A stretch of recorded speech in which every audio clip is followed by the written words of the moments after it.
Want to use Open Manus like Manus AI with plugins and tools? Here's how to set it up and start using AI workflows for free. Start by opening Open Manus in your browser or launching it locally on your computer.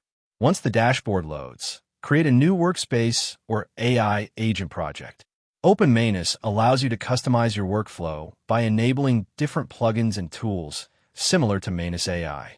Next, go to the Plugins or Tools section and select the features you want to use. For example, you can enable browser automation for web research, coding tools for programming tasks, search tools for gathering information, or workflow automation plugins for multi-step tasks. After selecting your preferred plugins, save the configuration and start a new task.